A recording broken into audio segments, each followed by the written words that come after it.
6வது அதிகாரத்துல என்ன பார்க்க போறோம்? 6ನೇ ಅಧ್ಯಾಯದಲ್ಲಿ ಏನನ್ನು ನೋಡೋದಕ್ಕಿದ್ದೇವೆ ನಾವು? அங்க புஸ்தகங்கள் இருக்கு. அந்த ஒரு புஸ்தகம் இருக்கு. அந்த புஸ்தகத்துக்கு 7 முத்திரைகள் இருக்கு. ಅಲ್ಲಿ ಒಂದು ಸುರುಳಿ ಇದೆ.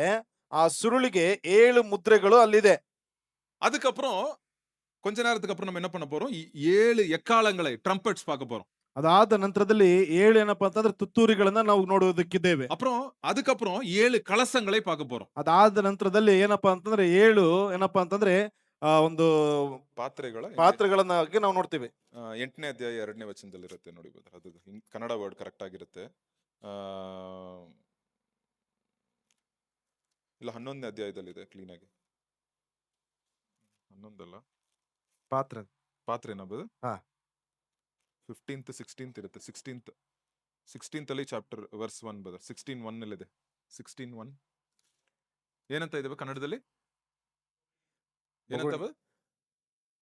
ಹಾ, ಬೊಗಣಿ ಪಾತ್ರೆ. ಆ 7 ಪಾತ್ರೆಗಳಲ್ಲಿ பாத்திரை கன்னடல பாத்திரை. சோ தமிழ்ல வந்து புஸ்தகம், அதுக்கு 7 முத்திரைகள், அப்புறம் 7 எக்காளங்கள், 7 கலசங்கள். ಅಲ್ಲಿ ನೋಡ್ತೇವೆ ಏನಪ್ಪಾ ಅಂತಂದ್ರೆ 7 ಮುದ್ರೆಗಳು, 7 ತುತ್ತೂರಿ, ಅದೇ ರೀತಿಯಾಗಿ 7 ಪಾತ್ರೆಗಳು. சோ இப்ப பாருங்க, அந்த 7 முத்திரைகள் என்ன அப்படின்றத நீங்க கேட்கலாம். ಆ 7 ಮುದ್ರೆಗಳು ಏನೆಂಬುದಾಗಿ ನೀವು ಪ್ರಶ್ನೆ ಮಾಡಬಹುದು. சோ இந்த 7 முத்திரைகள் வந்து ஒரு முத்திரையும் வந்து ஆண்டவர் வந்து சில காரியங்களை வந்து உலகத்துல அலோ பண்றாரு. சில காரியங்களை ಆ 7 ಮುದ್ರೆಗಳ ಮೂಲಕವಾಗಿ ಕೆಲವು ವಿಷಯಗಳನ್ನ ಏನಪ್ಪಾ ಅಂತಂದ್ರೆ ದೇವರು ಏನಪ್ಪಾ ಅಂತಂದ್ರೆ ಮಾಡೋದಕ್ಕೆ ಬಿಡ್ತಾ ಇದ್ದಾರೆ. சோ இப்ப திருப்பி நம்ம வரலாம். அந்த ஃபர்ஸ்ட் நான் சொன்னேன்ல, ஃபர்ஸ்ட் நான் ஸ்டார்டிங் பண்ணும்போது சொன்னேன், ரெண்டு விதமான ஜனங்க இருக்காங்க. சில பேர் வந்து இந்த வெளிப்படுத்தின விசேஷத்தை லிட்டரலா இது ஃபியூச்சர்ல நடக்கும் அப்படின்னு சில பேர் வந்து நம்புறாங்க. ಅಲ್ಲಿ ಮೊದಲು ಹೇಳಿದಂತ ರೀತಿಯಲ್ಲಿ ಕೆಲವರು ಏನಪ್ಪಾ ಅಂತಂದ್ರೆ ಇದು ಸಾಂಕೇತಿಕವಾಗಿ ಇದೇನಪ್ಪಾ ಅಂತಂದ್ರೆ ನಡೆಯಲ್ಪಡುತ್ತದೆ ಎಂಬುದಾಗಿ ಹೇಳಲ್ಪಡ್ತಾ ಇದ್ದಾರೆ. இன்னும் சில பேர் என்ன சொல்றாங்க, ஆமிலினியசம் அப்படின்னு சொன்னேன்ல, ஆமிலினியல் அந்த பொசிஷன் இருக்கிறவங்க அவங்க என்ன சொல்லுவாங்க, இதெல்லாம் பிரதர் ஆல்ரெடி நடந்துட்டு இருக்குது உலகத்துல, அப்பப்போ நடந்துட்டு இருக்குது இது அப்படின்னு சொல்றாங்க. ಅಲ್ಲಿ ಆಮೆಲಿಸಮ್ ಎಂಬುದಾಗಿ ಹೇಳಿದ್ನಲ್ವಾ, ಅವ್ರೇನಪ್ಪಾ ಅಂತಂದ್ರೆ ಹೇಳುವಂತದ್ದು ಇದು ಆಗಾಗ ಲೋಕದಲ್ಲಿ ಸ್ವಲ್ಪ ಏನಪ್ಪಾ ಅಂತಂದ್ರೆ ನಡೀತಾ ಇರ್ತದೆ ಇದು ಎಂಬುದಾಗಿ. அது பெரிய விஷயம் இல்ல நம்மளுக்கு. பட் ஆனா இது ரெண்டு பொசிஷன் இருக்கு, நீங்க புரிஞ்சுக்கணும் இது. ಈ 2 ಪೊಸಿಷನ್ಗಳಿದೆ, ಇದನ್ನ ನೀವು ಸರಿಯಾಗಿ ಅರ್ಥ சரி, ಮಾಡ್ಕೊಳ್ಬೇಕು. இப்போ அந்த முதலாவது முத்திரையை வந்து ஓபன் பண்றாரு. அந்த ஆட்டுக்குட்டி வந்து முதலாவது முத்திரையை ஓபன் பண்றாங்க. ಆ ಮೊದಲ ಮುದ್ರೆಯನ್ನು ಏನಪ್ಪಾ ಅಂತಂದ್ರೆ ಯಜ್ಞದ ಕುರಿಯಾದ ಆತನು ಅದನ್ನು ಏನಪ್ಪಾ ಅಂತಂದ್ರೆ ಬಿಚ್ಚಲ್ಪಡ್ತಾ ಇದ್ದಾನೆ.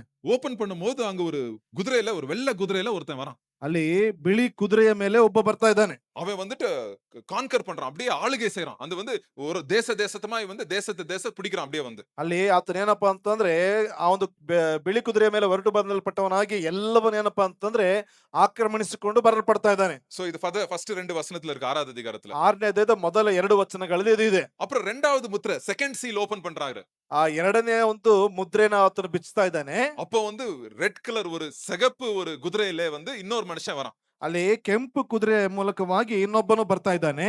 அவன் என்ன பண்றான், வந்துட்டு நிறைய தேசங்கள்ல யுத்தங்கள் நடக்குது. ಅಲ್ಲಿ ಅನೇಕ ದೇಶಗಳ ಮೇಲೆ ಏನಪ್ಪಾ ಅಂತಂದ್ರೆ ಯುದ್ಧಗಳು ನಡೆಯಲ್ಪಡುತ್ತದೆ. அப்புறம் மூணாவது ஒரு சீல் நடக்கு பாருங்க. மூணாவது ஒரு சீல் ஓபன் பண்றாங்க. ಅಲ್ಲಿ 3ನೇ ಸೀಲ್ ಏನಪ್ಪಾ ಅಂತಂದ್ರೆ ತೆರೆಯಲ್ಪಡ್ತಾ ಇದ್ದಾನೆ. அப்ப கருப்பு குதிரையில ஒருத்தன் வரான். ಆಗ ಒಬ್ಬನು ಕಪ್ಪು ಕುದುರೆ ಮೇಲೆ ಬರ್ತಾ ಇದ್ದಾನೆ. அப்ப பாருங்க என்ன நடக்குது அங்க. ಅಲ್ಲಿ ಏನ ನಡೀತಾ ಇದೆ ಗಮನಿಸ್ರಿ. 6வது வசனம் பாருங்க. 6ನೇ ವಚನ. ஒரு பணத்துக்கு ஒரு படி கோதுமை என்றும் ஆ. ஒரு பணத்துக்கு 3 படி வார்கோதுமை என்றும் எண்ணெயையும் திராட்சரசத்தையும் சேதப்படுத்தாதே என்றும் 4 ஜீவன்களின் மத்தியிலிருந்து உண்டான சத்தத்தை கேட்டேன். பாருங்க, அப்படி வந்து ஒரு வறுமை உலகத்துல எல்லா இடத்துலயும் நிறைய இடத்துல வறுமை வருது. அப்படி பஞ்சம் வருது. ಅಲ್ಲೇನಪ್ಪಾ ಅಂತಂದ್ರೆ ಅನೇಕ ಸ್ಥಳಗಳಲ್ಲಿ ಏನಪ್ಪಾ ಅಂತಂದ್ರೆ ಬರಗಾಲ ಉಂಟಾಗಲ್ಪಡ್ತದೆ. அப்புறம் 4வது சீல் ஓபன் பண்றாங்க. 4ನೆಯ ಒಂದು ಮುದ್ರೆಯನ್ನ ತೆಗೆಯಲ್ಪಡ್ತಾ ಇದ್ದಾನೆ.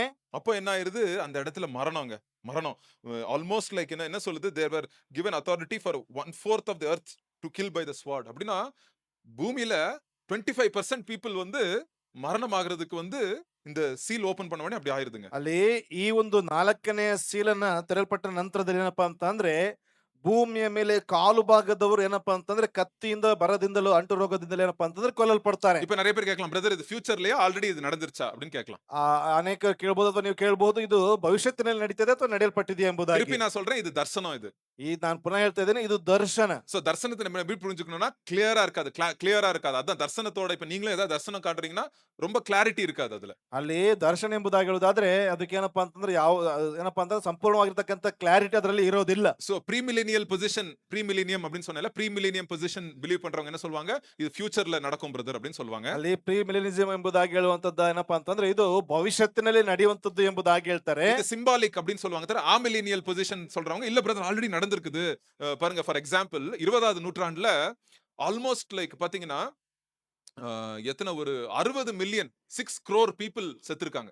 ಅಲ್ಲಿ ಏನಪ್ಪಾ ಅಂತಂದ್ರೆ ಏನಪ್ಪಾ ಅಂತಂದ್ರೆ ಭಾಗದಲ್ಲಿ ಏನಪ್ಪಾ ಅಂತಂದ್ರೆ 20ನೇ ಶತಮಾನ 20ನೇ ಶತಮಾನದಲ್ಲಿ ಸರಿಸುಮಾರು 6 ಕೋಟಿ ಜನಗಳು ಏನಪ್ಪಾ ಅಂತಂದ್ರೆ ಆ ಒಂದು ರೋಗದ ಮೂಲಕವಾಗಿ ಅಥವಾ ಬೇರೆ ಒಂದು ವಿಷಯಗಳಿಂದಾಗಿ ಸತ್ತು ಹೋಗಲ್ಪಟ್ಟಿದ್ದಾರೆ. ரோகம் மூலியமா செத்துருக்காங்க. அப்பெல்லாம் பென்சிலின் இந்த இதெல்லாம் இல்ல, அட்வான்ஸ்மெண்ட் இல்ல மருந்துல. சோ இல்லாட்டி நிறைய பேர் யுத்தத்துல செத்தாங்க, வறுமையில செத்தாங்க. சோ நிறைய பேர் லட்சக்கணக்கான பேர் செத்துருக்காங்க. நியூஸ்ல கூட நீங்க பாத்துருக்க மாட்டீங்க. ಅಲ್ಲಿ 20ನೇ ಶತಮಾನದಲ್ಲಿ ಏನಪ್ಪಾ ಅಂತಂದ್ರೆ ಯುದ್ಧಗಳಿಂದಾಗಿರ್ಬೋದು ಅಥವಾ ರೋಗಗಳಿಂದಾಗಿರ್ಬೋದು ಅಥವಾ ಆ ಒಂದು ಏನಪ್ಪಾ ಅಂತಂದ್ರೆ ಮದ್ದು ಇಲ್ದಿರ್ತಕ್ಕಂಥ ಕಾರಣದಿಂದಾಗಿ ಅನೇಕ ರೀತಿಯಾಗಿ ಏನಪ್ಪಾ ಅಂತಂದ್ರೆ ಮರಣವನ್ನು ಹೊಂದಲ್ಪಟ್ಟಿದ್ದಾರೆ. ಅದನ್ನ ನ್ಯೂಸ್ ನಲ್ಲಿ ನೀವು ಗಮನಿಸಬಹುದು. சரி, இதே மாதிரி காரியம் இருக்கும்போது நம்மளுக்கு நம்ம வந்து என்ன பண்ணோம், இது வந்து எத்தனை பேர் என்னாங்க கவுண்ட் பண்றதுக்காக ஆண்டவர் எழுதல. ஆண்டவர் என்ன சொல்றாரு, பூமியில இப்படி எல்லாம் நடக்கும்னு ஆண்டவர் ஆல்ரெடி சொல்லியிருக்கிறாரு. அதை தான் நம்ம புரிஞ்சுக்கணும்.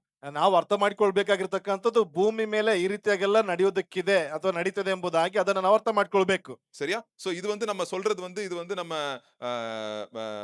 இத வந்து நீங்க ரொம்ப நெகட்டிவா நீங்க எடுத்துக்க கூடாது இத. ಇದನ್ನ ನಕಾರಾತ್ಮಕವಾಗಿ ಯಾರು ಕೂಡ ಇದನ್ನ ತೆಗೆದುಕೊಳ್ಳಬಾರದು. சரி, அடுத்தது 5வது சீல் நம்ம என்ன இது பாக்குறோம். 5வது சீல் ஓபன் பண்றாரு. 5ನೇ ಮುದ್ರೆಯನ್ನ ಹೊಡಿತಾ ಇದ್ದಾರೆ. நிறைய பேர் ஏசப்பா நாமத்துக்காக நிறைய பேர் மரிக்கிறாங்க, செத்துறாங்க. அது வந்து அதையும் இயேசு கிறிஸ்து காட்டுறாரு.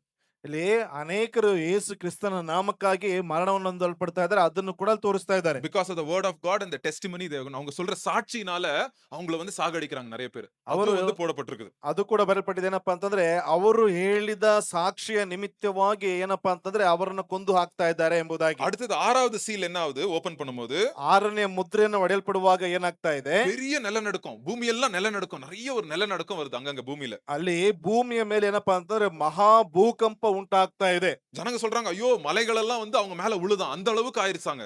ಅಲ್ಲಿ ಏನಪ್ಪಾ ಅಂತಂದ್ರೆ ಅವರ ಮೇಲೆ ಒಂದು ಉದುರಿಕೆಗಳು ಬೀಳ್ತಾ ಇದೆ ಎಂಬುದಾಗಿ ಆ ರೀತಿಯಾಗಿ ಅವರು ಅಂದುಕೊಳ್ತಾ ಇದ್ದಾರೆ. சோ இதான் 6 சீல் தான் இருக்குது. 7வது சீல் வந்து அப்புறம் நான் சொல்றேன். 7ನೇ ಸೀಲನ್ನ ನಾನು ತದನಂತರದಲ್ಲಿ ಹೇಳ್ತೀನಿ.